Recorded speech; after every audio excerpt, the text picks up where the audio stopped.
Imagine waking up one morning to discover that your savings had become worthless overnight, that every dollar you'd carefully set aside had just lost its anchor to reality. That's exactly what happened on August 15th, 1971, and most Americans had no idea what hit them. On that Sunday evening, President Richard Nixon appeared on television screens across America with an announcement that would change the course of economic history. In less than 15 minutes, he severed the dollar's connection to gold, ending an agreement that had stabilized the world economy for nearly 3 decades. He called it temporary. It's now been over 50 years. But here's what Nixon didn't tell you that night. This decision would quietly dismantle the American middle class, making it nearly impossible for one parent to support a family, turning homes from affordable necessities into speculative investments, and creating an economic system where prices rise but wages don't. A dollar from 1971 now has the purchasing power of just 12 cents. And it all started with one weekend meeting at Camp David, when a handful of men rewrote the rules of money itself. If you're wondering why your paycheck doesn't stretch as far as your parents did, or why a college education and a home feel impossible to afford, this story will answer those questions. Hit that subscribe button, because we're about to uncover an economic mystery that's been hiding in plain sight. Chapter 1. The Golden Age. When one paycheck built the American dream. To understand what Nixon destroyed, you first need to understand what America had before 1971. It was called the Bretton Woods system, and it was born from the ashes of World War II in July 1944. Delegates from 44 nations gathered at the Mount Washington Hotel in Bretton Woods, New Hampshire, with one mission: never let the economic chaos of the 1930s happen again. A Great Depression had devastated nations. Currency wars had erupted. Trade collapsed. And many historians argue that economic instability paved the road to World War II itself. The solution they created was elegant. The United States would peg the dollar to gold at exactly $35 per ounce. Every other currency would then peg itself to the dollar. This created a stable, predictable system where everyone knew exactly what their money was worth. If you had dollars, you had a claim on real gold sitting in Fort Knox. The dollar wasn't just paper backed by promises. It was backed by actual physical gold. And it worked brilliantly. The 1950s and early 1960s became the golden age of American prosperity. A factory worker could punch a time clock, collect his Friday paycheck, and genuinely support a family of 4. His wife could stay home with the kids. They could buy a real house with a yard, and the mortgage payment would represent less than 20% of his income. They could afford a car, maybe even 2. They could save money that actually held its value. They could send their kids to college without drowning in debt. They could take a summer vacation. This wasn't wealth. This was just normal. This was what one job provided for a middle-class family. The American dream wasn't a fantasy. It was a statistical reality. But behind the scenes, cracks were forming. The United States was spending money it didn't have. President Lyndon Johnson wanted both guns and butter. He wanted to fund the Great Society domestic programs while simultaneously fighting the Vietnam War. By 1968, that war alone cost America $3 billion every single month. The federal budget had ballooned to $179 billion. And here's the problem. When you're on a gold standard, you can't just print infinite money. Every dollar is supposed to be backed by gold. When other countries looked at how many dollars America was printing compared to how much gold sat in Fort Knox, they started getting nervous. Very nervous. Chapter 2. The cracks appear. France's warning and the run on Fort Knox. The first domino to fall was France. French President Charles de Gaulle was a proud nationalist who bristled at American economic dominance. He understood something that most Americans didn't. The United States was living beyond its means, and the dollar was overvalued. In February 1965, de Gaulle went on television and delivered a shocking announcement. France would begin redeeming its dollar reserves for gold. Not because of any immediate crisis, he explained, but because gold was the only truly objective standard of value. Paper money, he warned, was subject to the whims of the issuing government. What followed was extraordinary. France initiated Operation Empty Pockets, a secret program to quietly repatriate French gold from American vaults.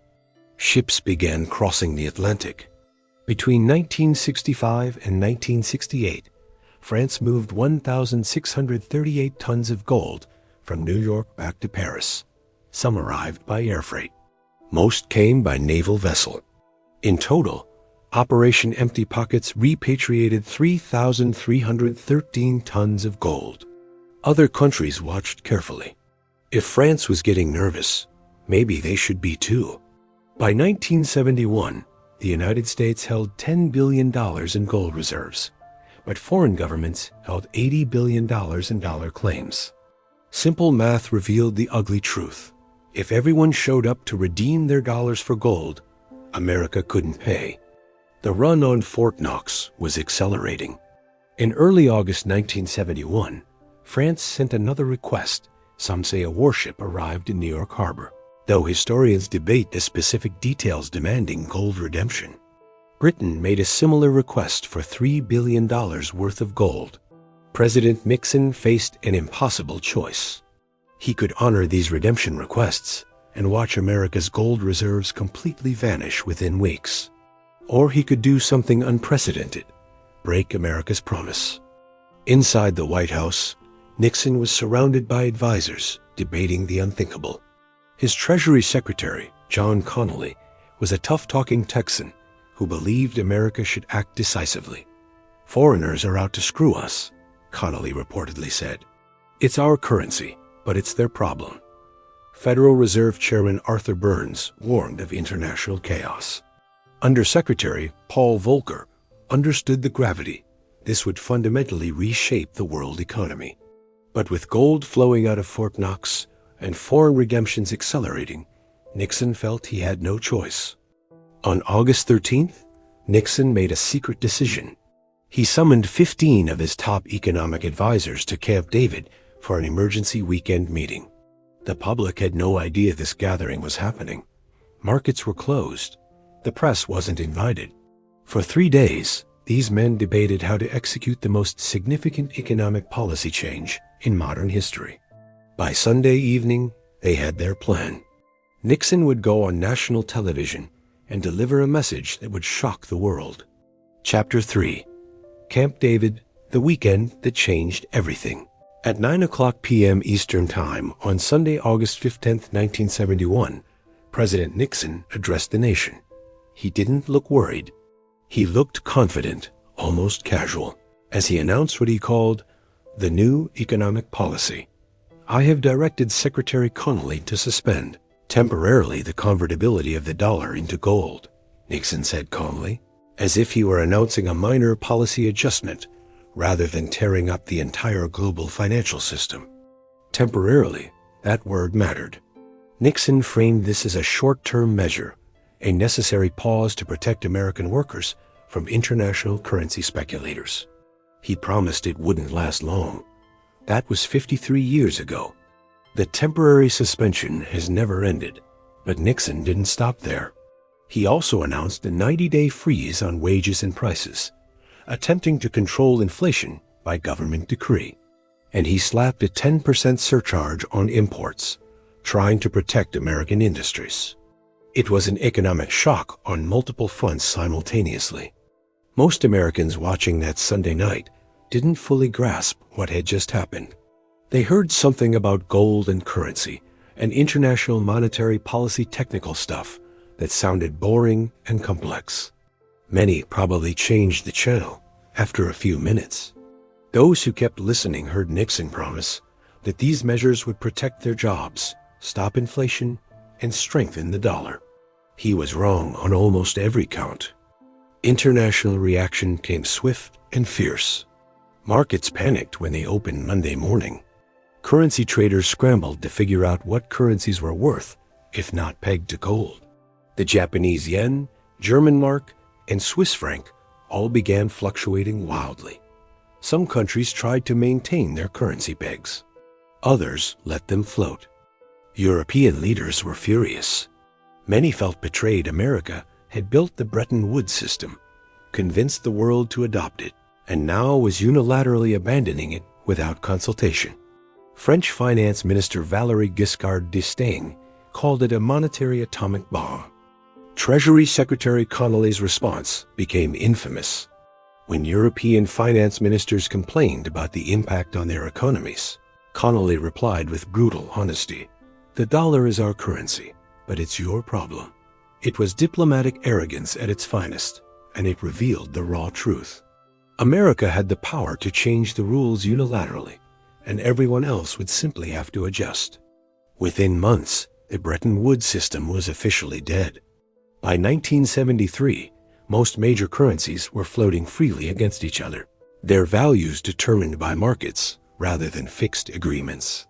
The gold standard, which had provided monetary stability for nearly 30 years, was gone. But the real consequences, the ones that would reshape American life, were just beginning to unfold. Chapter 4. The Decade of Chaos, when stagflation destroyed savings. The 1970s became a decade of economic chaos, unlike anything America had experienced since the Great Depression.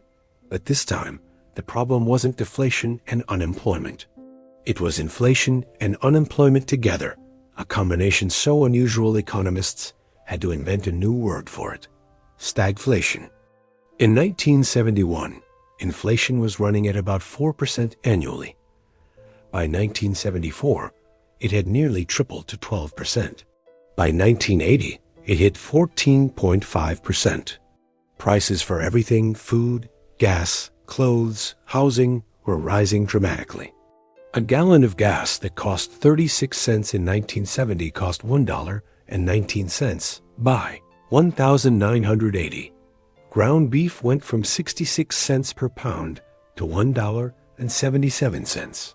But wages weren't keeping pace.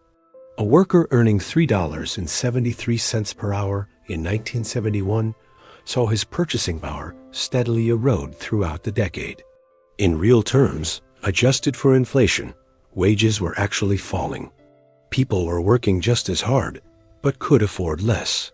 The average worker was running faster and faster just to stay in place. Meanwhile, unemployment climbed to levels not seen since the 1930s. By November 1982, the unemployment rate hit 10.8%. 1 in every 5 American workers experienced joblessness at some point. Factories closed. Entire industries collapsed. The American steel industry, once the pride of the nation, began its long, painful decline. The combination was devastating. If you had a job, inflation ate your paycheck. If you lost your job, finding a new one was nearly impossible. The social contract of the post-war era: work hard, follow the rules, and you'll have a comfortable middle-class life, was breaking down. Housing became a particular nightmare. Home prices began rising faster than incomes. The interest rates on mortgage skyrocketed, hitting 18% by 1981. A generation that had watched their parents easily buy homes now found homeownership increasingly out of reach. Young families who did manage to buy often found themselves house poor, with mortgage payments consuming 40 or 50% of their income instead of the 20% their parents had paid. The stock market suffered terribly too. The Dow Jones Industrial Average, which had hit 1,000 in 1972, was still below 1,000 a decade later, an entire lost decade for investors. When you adjusted for inflation, stock market investors lost roughly half their wealth during the 1970s. Savings accounts became wealth destroyers rather than wealth builders. If you kept money in the bank, earning 5% interest, while inflation ran at 12%, you were effectively losing 7% of your purchasing power every single year. The responsible, conservative things saving money had become financially irrational. The American middle class, which had grown so prosperous during the 1950s and 1960s, began its long, slow decline. Chapter 5. 50 years later, how 1971 still controls your wallet. The effects of Nixon's decision didn't end in the 1980s. They fundamentally reshaped American economic life in ways we're still experiencing today, more than 50 years later. The most dramatic change? The dollar has lost 87% of its purchasing power since 1971. Put another way, $100 in 1971 has the same buying power as roughly $800 today. What your grandparents could buy for $1 now costs $8. That's not just inflation, that's monetary devaluation on a massive scale. This devaluation created a subtle but profound shift in how the economy works. Before 1971, saving money made sense because dollars held their value. After 1971, saving dollars meant watching your wealth slowly evaporate. The smart financial move became borrowing and investing, not saving. This pushed people toward debt and speculation, fundamentally changing American financial culture. The housing market transformed completely. Before 1971, homes were primarily places to live shelter for your family. After 1971, as inflation eroded currency value, homes became investment vehicles, inflation hedges, stores of value. This helped drive housing prices far beyond what ordinary wages could support. Today, the median home price relative to median income is roughly double what it was in the 1960s. The two-income trap emerged directly from this shift. In the 1960s, most middle-class families had one income earner. By the 1990s, two incomes became necessary just to maintain a middle-class lifestyle. This wasn't because Americans became greedier or more materialistic. It was because the dollars they earned bought less, and essential costs, like housing, had risen far faster than wages. Income inequality accelerated dramatically after 1971. Those who owned asset stocks, real estate, businesses saw their wealth grow substantially as inflation pushed asset prices higher. Those who relied on wages saw their purchasing power stagnate or decline. The gap between the wealthy and the working class, which had narrowed considerably during the 1940s through 1960s, began widening again. Government debt exploded. Without the discipline of a gold standard, politicians could borrow and spend with fewer immediate consequences. The national debt, which stood at about $400 billion in 1971, now exceeds $34 trillion. This represents a debt burden that future generations will inherit a bill for spending decisions made decades ago. Perhaps most significantly, the end of the gold standard created a new economy based on perpetual debt and consumption rather than savings and production. Credit cards, which barely existed in 1970, became ubiquitous. Consumer debt soared. Student loan debt, virtually non-existent in 1971, now exceeds $1.7 trillion. The average American household now carries significant debt loads that would have seemed absurd to previous generations. Chapter 6. The Uncomfortable Truth. What they never taught you about money. So what does this history lesson mean for you, right now, in your everyday life? Why should you care about an economic decision made over 50 years ago? Because understanding what happened in 1971 explains the world you're living in today. First, understand that your financial struggle isn't a personal failing. If you feel like you're working harder than your parents did, but getting further behind, you're not imagining it. The economic structure changed, the rules changed. The system that allowed one income to comfortably support a family was dismantled. You're not failing. You're operating in a fundamentally different economy than previous generations experienced. Second, recognize that dollars are not wealth, they're a claim on wealth, and the value of that claim constantly diminishes. This is why every financial advisor tells you to invest rather than save cash. In an economy with a fiat currency, untethered from any fixed standard, holding cash is like holding ice. It melts over time. Your grandparents could safely keep money in a savings account. You cannot. The game changed and you must change your strategy accordingly. Third, understand debt differently. In a stable currency environment, debt was dangerous. You borrowed valuable money and had to repay it with equally valuable money. But in an inflationary environment, debt works differently. You borrow today's dollars and repay with tomorrow's cheaper dollars. This is why the wealthy use leverage extensively. This is why every financial advisor suggests mortgaging a home rather than paying cash. The rules favor borrowers and penalize savers, which is the opposite of traditional economic wisdom. Fourth, recognize that asset ownership became essential, not optional, for building wealth.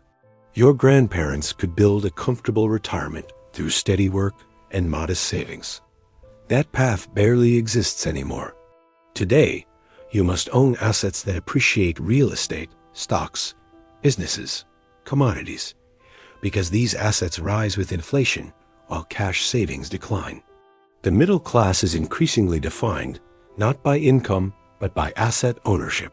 Fifth, understand political promises about the economy with healthy skepticism. Nixon promised his changes were temporary. They weren't. Politicians consistently promised solutions to inflation, wage stagnation, and housing affordability. But meaningful solutions would require fundamentally restructuring an economic system that benefits those currently in power.